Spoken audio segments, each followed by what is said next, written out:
Good morning everyone, welcome to YouTube channel Sawan sir English. देखिए, इस channel के माध्यम से हम इंग्लिश ग्रामर पढ़ रहे हैं टॉपिक वाइज, और उसमें पहला हमारा जो टॉपिक है वो टेंस चल रहा है। टेंस हम 8 टेंस हमारे कंप्लीट हो गए हैं। 9 नंबर पर आज हम पढ़ने जा रहे हैं फ्यूचर परफेक्ट टेंस। कौन सा टेंस पढ़ेंगे आज? Future perfect tense. देखिए, अगर आप इंग्लिश ग्रामर इंग्लिश सब्जेक्ट में रुचि रखते हैं, आप चाहते हैं कि हमारा भविष्य फ्यूचर जो है वो इंग्लिश में बने, और मैं मतलब खुद भी अंग्रेजी में एक इंटेलिजेंट पर्सन बनूं, तो उसके लिए देखिए इंग्लिश ग्रामर की हमारी जो नींव है वो मजबूत होना चाहिए। इसलिए आप इस चैनल से जैसे जैसे मैं टॉपिक पढ़ा रहा हूँ उनको पढ़ें, और अगर आपको कुछ समझ में नहीं आता है तो आप कमेंट करके हमें ज़रूर बताएं। तो देखिए, आज की क्लास शुरू करते हैं। आज हम पढ़ने जा रहे हैं फ्यूचर परफेक्ट टेंस। क्या पढ़ेंगे आज हम? फ्यूचर परफेक्ट टेंस मतलब पास्ट परफेक्ट टेंस कंप्लीट हो चुका है कल, और आज शुरू होगा फ्यूचर परफेक्ट टेंस। तो शुरू करते हैं। 9 नंबर पे पढ़ रहे हैं future perfect tense. Future perfect tense, इसको हम हिंदी में कहेंगे पूर्ण भविष्यत काल। क्या कहेंगे? पूर्ण भविष्यत काल। मतलब कहने का अर्थ है कि पूर्ण भविष्यत काल, जैसे अपन ने पास्ट परफेक्ट पढ़ा है कि कोई भी कार्य पास्ट में परफेक्ट मतलब पूर्ण हो जाता है। कोई भी कार्य जो है उसका जो इफ़ेक्ट है वो कहाँ रहता है? पास्ट में रहता है। वो कार्य पास्ट में पूरा हो जाता है। अब इसमें क्या होता है? ये है फ्यूचर परफेक्ट टेंस। फ्यूचर मतलब भविष्य, जो समय अभी आया नहीं है। फ्यूचर क्या है? जो समय अभी आया नहीं है, जो समय हमने अभी देखा नहीं है। जैसे आज 31 मार्च 2022 है और 1 अप्रैल 2022 अभी आई नहीं है, वो हमने देखा नहीं है उसको, तो वो क्या है? फ्यूचर है। क्या है वो? फ्यूचर है। According to time line we learn. देखो, समय रेखा के हिसाब से हम समझते हैं कि एक समय रेखा है। समय रेखा में मैंने एक एरो लगाया है। देखो, इसको क्या मानेंगे हम? ये जो रेखा दिख रही है, ये नीचे वाली रेखा, ये क्या है? एक टाइमलाइन है। टाइमलाइन में मैंने एक एरो डाला है यहाँ पे। ये जो एरो है ये क्या शो कर रहा है? ये प्रेजेंट को शो कर रहा है। ये जो एरो है ये किसको शो कर रहा है? प्रेजेंट। मतलब ये प्रेजेंट मतलब वर्तमान को बता रहा है कि ये जो है ये वर्तमान है। ये समय जो निकला है, इधर वाला जो समय निकला है ये पास्ट है। क्या है? ये पास्ट है। और ये समय जो आगे आने वाला है, ये समय जो क्या है? ये क्या है? फ्यूचर है। ये क्या है? फ्यूचर है। अब समझते हैं। अब ना तो हम बात पास्ट की कर रहे हैं ना प्रेजेंट की कर रहे हैं, सीधा सीधा हम यहाँ आ जाएंगे फ्यूचर में। देखो, फ्यूचर क्या है? जो समय अभी आया नहीं है, जिस समय को हमने अभी देखा नहीं है। ये कह रहा है कि फ्यूचर भी है और परफेक्ट है। मतलब पहले से सुनियोजित कोई कार्यक्रम हम डिसाइड करते हैं और उसमें ऐसा मानते हैं कि कोई कार्य जो है फ्यूचर में स्टार्ट होकर क्या होगा? फ्यूचर में वो कार्य क्या हो जाएगा? समाप्त हो जाएगा। कोई कार्य फ्यूचर में स्टार्ट होगा और फ्यूचर में समाप्त हो जाएगा। या मान लो वो कार्य वर्तमान से शुरू हुआ है पर उसका ख़त्म होना किस पर है? डिपेंड है? फ्यूचर में डिपेंड है। किस में डिपेंड है? फ्यूचर में। देखो, इसमें दोनों बातें हैं। कोई कार्य प्रेजेंट में शुरू होकर फ्यूचर में उसका समाप्त होना भी हो सकता है, या फिर कोई कार्य वो स्टार्ट भी फ्यूचर में होगा और समाप्त भी फ्यूचर में होगा। ऐसे सुनियोजित कार्यक्रम को बताने के लिए हम कौन सा टेंस काम में लेते हैं? Future perfect tense. कौन सा टेंस काम में लेते हैं? Future perfect tense. तो देखिए, अभी आपने देखा कि फ्यूचर परफेक्ट क्या होता है। फ्यूचर परफेक्ट का मतलब यही होता है कि कोई कार्य फ्यूचर समय पे स्टार्ट हुआ और फ्यूचर में ख़त्म होगा, ऐसा हम उसकी उम्मीद लगाते हैं। ऐसा क्या करते हैं? हम उसकी उम्मीद लगाते हैं। हमें उम्मीद होती है कि ये कार्य उस समय हो चुका होगा, ऐसी उम्मीद रहती है। अब वो कार्य हो सकता है फ्यूचर में स्टार्ट होकर फ्यूचर में समाप्त होगा, या फिर प्रेजेंट में स्टार्ट होकर वो फ्यूचर में समाप्त होगा। तो आज की क्लास जो हम देख रहे हैं, आज की क्लास में जो चर्चा है, जो डिस्कशन है, वो किसके ऊपर है? फ्यूचर परफेक्ट टेंस के ऊपर है। फ्यूचर परफेक्ट टेंस क्या होता है? मैंने आपको बताया कि फ्यूचर टाइम में किसी भी कार्य का सुनियोजित कार्य का समाप्त होना बताया जाता है कि ये कार्य उस समय तक पूर्ण हो जाएगा, उस समय तक पूर्ण हो चुका होगा, ऐसा कुछ होता है। परफेक्ट का मतलब आप जानते हैं, परफेक्ट में क्या होता है? किसी भी वाक्य में चुका चुकी ऐसे आते हैं, और फ्यूचर है इसका मतलब उसमें गा गी गे ऐसे आते हैं। तो हम इसकी पहचान देखते हैं, इसका मीनिंग देखते हैं और पढ़ते हैं कि फ्यूचर परफेक्ट टेंस क्या होता है, किस प्रकार के वाक्य इसमें बनते हैं, इसका जो स्ट्रक्चर होता है वो क्या होता है, helping verb plus verb form जो स्ट्रक्चर होता है, पैटर्न होता है, वो क्या होता है। हम इसको शुरू करते हैं। देखिए फ्यूचर परफेक्ट टेंस जो है उसका मीनिंग क्या होता है, पहले हम मीनिंग के बारे में बात करते हैं। इसका जो मीनिंग है वो ये होता है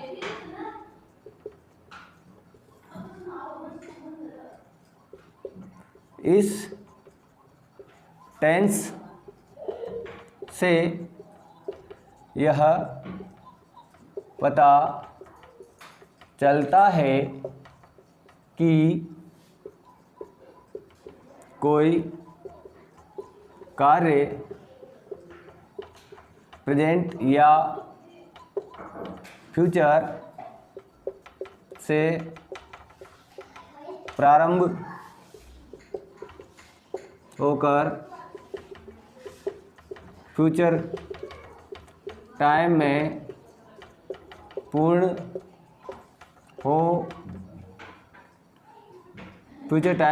हो चुका होगा। क्या बताया, इस टेंस से ऐसा पता चलता है, मतलब ऐसा हम जान पाते हैं कि कोई कार्य या तो वो शुरू होगा प्रेजेंट से, अगर प्रेजेंट से शुरू नहीं होता है तो वो शुरू कहाँ से होगा, फ्यूचर से शुरू होगा, मतलब प्रेजेंट या फ्यूचर से प्रारंभ होकर फ्यूचर टाइम में पूर्ण हो चुका होगा। मतलब ऐसा बताया जाता है कि कोई भी कार्य जिसकी पूर्णता कहाँ होनी है, फ्यूचर टाइम में उसकी पूर्णता होनी है। ये इसका क्या है, मीनिंग है। अब इसकी पहचान समझते हैं। इसकी पहचान है हिंदी वाक्यों के अंत में। देखो आप मतलब किसी भी वाक्य को उसके मीनिंग से समझ सकते हैं, पर अगर मीनिंग को समझने में अगर अपने को कठिनाई आती है तो ये चीज़ आप याद रखेंगे, ये क्या है, एक क्लू है। मतलब किसी भी सेंटेंस को ये समझने का क्लू है कि ये वाक्य कौन से टेंस का है। तो हिंदी वाक्यों के अंत में क्या होगा, चुका होगा। क्या होगा, चुका होगा, चुकी होगी। आगे है चुके होंगे। क्या है, चुके होंगे, चुका होऊंगा। क्या है, चुका होऊंगा या फिर चुकी होंगी आदि शब्द आते हैं। देखो हिंदी वाक्यों के अंत में क्या आता है, चुका होगा। क्या शब्द आ सकता है हिंदी वाक्य के अंत में, चुका होगा। अगर ये नहीं आता है तो क्या आएगा, चुकी होगी। अगर ये भी नहीं आता है तो क्या होगा, चुके होंगे। अगर ये भी नहीं आता है तो चुका होऊंगा, और ये भी नहीं आता है तो चुकी होंगी आदि शब्द आते हैं। कहने का अर्थ है कोई भी वाक्य हिंदी में लिखा हुआ है तो इनमें से ये जो 5 मैंने शब्द यहाँ लिखे हैं, इनमें से कोई ना कोई शब्द आपको उस वाक्य के अंत में मिलेगा, ऐसा पक्का है। तो देखो हिंदी वाक्यों के अंत में कौन कौन से शब्द आएंगे, इन शब्दों को देखकर हम पहचान जाएंगे कि ये वाक्य कौन से टेंस का है, फ्यूचर परफेक्ट टेंस का है। अब देखते हैं, तो ये पहचान हो गई हिंदी में। अब देखो इंग्लिश में क्या होता है, इंग्लिश सेंटेंसेज में, अंग्रेजी के वाक्यों में क्या होता है, या तो आता है बाय। मतलब ये बाय जो है, ये बाय कहाँ आएगा, समय सूचक शब्द से पहले। ये बाय जो है वो कहाँ आएगा, समय सूचक शब्द से पहले। बाय भी आ सकता है, और एक कल अपने जो टेंस पढ़ा था उसमें बिफोर आफ्टर मैंने पढ़ाया था, वो भी हो सकता है। और ये जो बिफोर है, ये बिफोर कंजक्शन के रूप में भी आ सकता है, बट वो टाइम बताएगा। मतलब ये बिफोर जो है, अगर इसके बाद पूरा सेंटेंस भी अगर है तो वो सेंटेंस क्या बताएगा, इसका टाइम बताएगा। मतलब वो कार्य की पूर्णता होने का टाइम बताएगा, कौन, बिफोर। तो देखिए बाय, बिफोर, या फिर एक शब्द और लिखता हूँ मैं यहाँ, बाय द टाइम।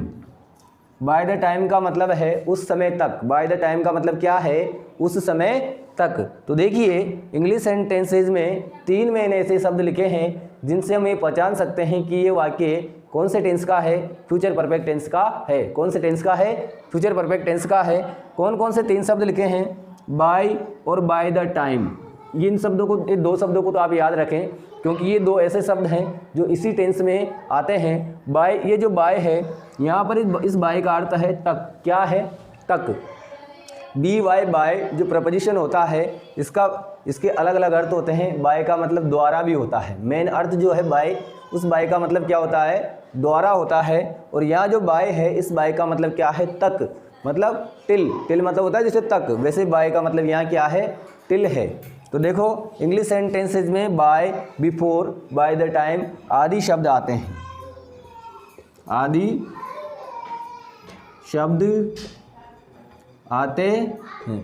मतलब अगर किसी सेंटेंस में इन तीनों में से कोई सा शब्द दिया हुआ है, इसका मतलब उस टेंस में संभावना बनती है कि वो जो सेंटेंस है उसमें कौन सा टेंस मिलेगा? फ्यूचर परफेक्ट टेंस मिलेगा। तो देखिए आज हम पढ़ने जा रहे हैं, हम जो पढ़ रहे हैं वो टेंस है future perfect tense. Future perfect टेंस को क्या कहते हैं? पूर्ण भविष्यत काल कहते हैं। और इसमें क्या होता है कि कोई भी कार्य फ्यूचर टाइम में समाप्त होना अनुमानित रहता है कि वो कार्य उस समय तक पूरा हो जाएगा। हिंदी वाक्यों के अंत में चुका होगा, चुकी होगी, चुके होंगे, चुका होऊंगा, चुकी होंगी आदि शब्द आते हैं। और इंग्लिश सेंटेंस में by, before, by the time आदि शब्द आते हैं। ये जो शब्द है इसके बाद कोई ना कोई टाइम शो करने वाले शब्द होते हैं जो समय बताते हैं। भाई बाय द नेक्स्ट मंथ मतलब अगले महीने तक। By the end of the next January मतलब अगले जनवरी के अंत तक। इस प्रकार से कोई भी शब्द आते हैं ये बाय मतलब समय से जस्ट पहले दिया होता है। तो अभी हमने इसका अर्थ देखा, पहचान देखी, हिंदी में इंग्लिश में अलग अलग। अब हम देखते हैं कि किस प्रकार से वाक्य हिंदी से इंग्लिश में ट्रांसलेट किए जाते हैं। हमारे पास जो 4 तरह के वाक्य होते हैं: सकारात्मक वाक्य, नकारात्मक वाक्य, प्रश्नवाचक वाक्य और प्रश्नवाचक और नकारात्मक वाक्य। सकारात्मक वाक्य जिसको हम अफर्मेटिव सेंटेंस कहते हैं, नकारात्मक वाक्य जिसको हम नेगेटिव सेंटेंस कहते हैं, प्रश्नवाचक वाक्य जिसको हम इंट्रोगेटिव सेंटेंस कहते हैं, और प्रश्नवाचक और नकारात्मक जिसको हम इंट्रोगेटिव प्लस नेगेटिव सेंटेंस कहते हैं। तो शुरू करते हैं अफर्मेटिव सेंटेंस कैसे हिंदी से इंग्लिश में ट्रांसलेट किए जाते हैं। देखिए अफर्मेटिव सेंटेंस जो है वो कैसे बनेंगे, उनका क्या स्ट्रक्चर होता है। अफर्मेटिव सेंटेंस क्या बोलेंगे? अफर्मेटिव सेंटेंस जिसको हम क्या कहेंगे? सकारात्मक वाक्य। क्या कहेंगे? सकारात्मक वाक्य। इसमें देखो ये जो सेंटेंस होता है इसमें मीनिंग कैसा होता है? पॉजिटिव मीनिंग होता है। इसमें कैसा मीनिंग होता है? पॉजिटिव मीनिंग होता है। मतलब आदमी जो व्यक्ति बोलता है उसके कथन जो होता है वो सकारात्मक होता है, उसे मीनिंग सकारात्मक दिया जाता है। तो देखो जो अफर्मेटिव सेंटेंस होता है उसका स्ट्रक्चर कैसे बनता है। सबसे पहले सब्जेक्ट के बाद फ्यूचर की जो सहायक क्रिया होती है मॉडल एक्सिलरी जिसको सेकेंडरी हेल्पिंग वर्ब कहते हैं, उसमें से 2 सहायक क्रिया जो होती है विल और सेल, वो फ्यूचर की सहायक क्रिया होती है। तो सब्जेक्ट प्लस विल और सेल दोनों में से एक लगाएंगे, दोनों नहीं लगाएंगे। Subject will shall. इसके बाद परफेक्ट है, परफेक्ट की क्या पहचान है? हैव। परफेक्ट की क्या पहचान है? हैज, हैव जो आता है यहाँ पर हैव ही लगाना है, हैज नहीं लगाना है। विल सेल जो सहायक क्रिया उसके बाद हैज कभी भी नहीं आता है। विल सेल के बाद क्या आएगा? हैव आता है। हैव के बाद वर्ब की कौन सी फॉर्म आएगी? थर्ड फॉर्म आएगी, क्योंकि परफेक्ट की पहचान है। परफेक्ट टेंस में कौन सी फॉर्म ऑफ द वर्ब आती है? थर्ड फॉर्म आती है। उसके बाद ऑब्जेक्ट, और ऑब्जेक्ट के बाद रेस्ट आता है। देखिए क्या स्ट्रक्चर बना। सब्जेक्ट प्लस सहायक क्रिया विल और सेल। देखो सेल किसके साथ आती है? सब्जेक्ट अगर आई और वी है, सब्जेक्ट क्या है? आई और वी, तो इसके साथ कौन सी सहायक क्रिया लगानी है? सेल सहायक क्रिया लगानी है। बाकी जितने भी दूसरे जितने भी सब्जेक्ट रहते हैं अदर्स के साथ क्या लगाना है? सबके साथ विल लगाना है। क्या लगाना है? विल लगाना है। तो देखो आई और वी के साथ सेल और अदर्स के साथ क्या लगाएंगे? विल लगाएंगे। तो हमारे पास जो सब्जेक्ट है अगर आई वी है तो सेल लगाएंगे, और आई वी नहीं है दूसरा है तो उसके साथ क्या लगाएंगे? विल सहायक क्रिया लगाएंगे। और जब विल और सेल दोनों में से कोई सी भी एक लगा देंगे तो उसके बाद क्या लिखेंगे? हैव लिखेंगे। क्या लिखेंगे? हैव लिखेंगे। मतलब विल सेल प्लस हैव ये क्या है? एक पैटर्न है सहायक क्रिया का। ये क्या है? एक पैटर्न है। उसके बाद वर्ब की थर्ड फॉर्म लगाना ही है और लगाने के बाद ऑब्जेक्ट लिखना ही है, रेस्ट लिखना ही है। मतलब टेंस का मतलब सीधा सीधा हमें क्या सीखना है, यही स्ट्रक्चर सीखना है। प्रत्येक टेंस जो हम पढ़ रहे हैं उसमें स्ट्रक्चर में मेन की चीज़ क्या है, क्योंकि बाकी और जो है वो तो सब सेम है सभी में, केवल जो हमें सीखनी है वो क्या सीखनी है, ये फॉर्मेशन सीखनी है कि सब्जेक्ट के बाद विल सेल के बाद हैव के बाद वर्ब की थर्ड फॉर्म। फॉर एग्जाम्पल हम सेंटेंस करते हैं।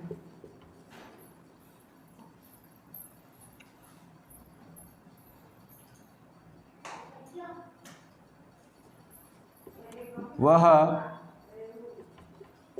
कपड़े धो चुकी होगी। क्या लिखा है, वह कपड़े धो चुकी होगी। सेकंड है, हम खाना खा चुके होंगे। क्या है, हम खाना खा चुके होंगे। थर्ड है,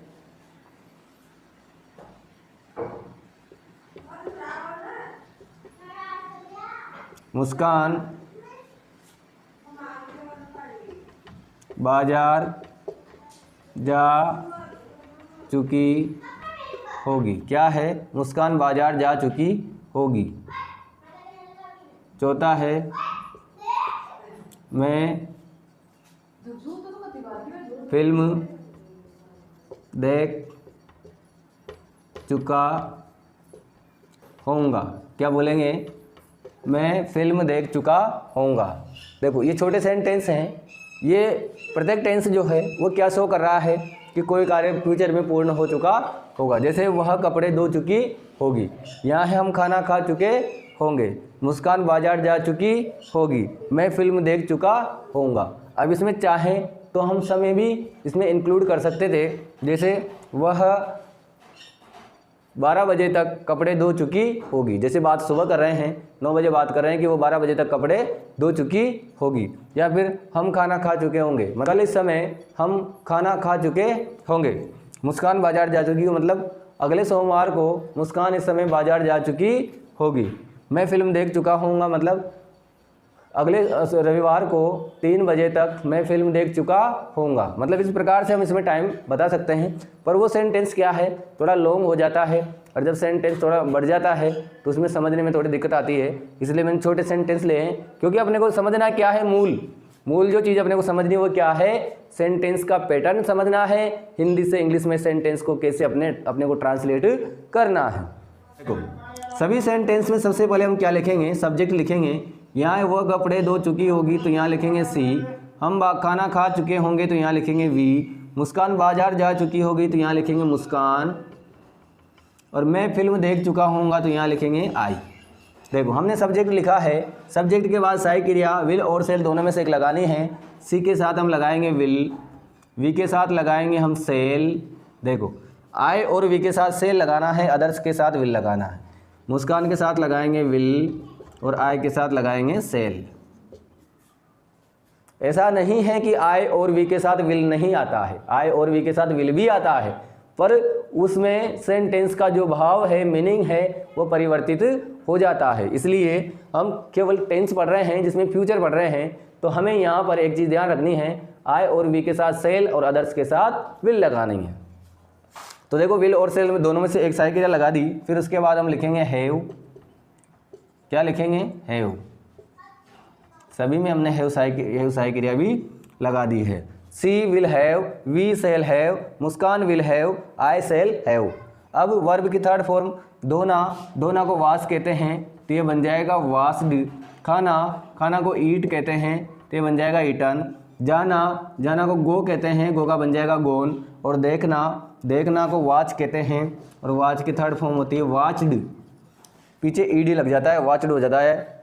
तो देखो हमने वर्ब की थर्ड फॉर्म लगा दी, उसके बाद ऑब्जेक्ट और फिर रेस्ट।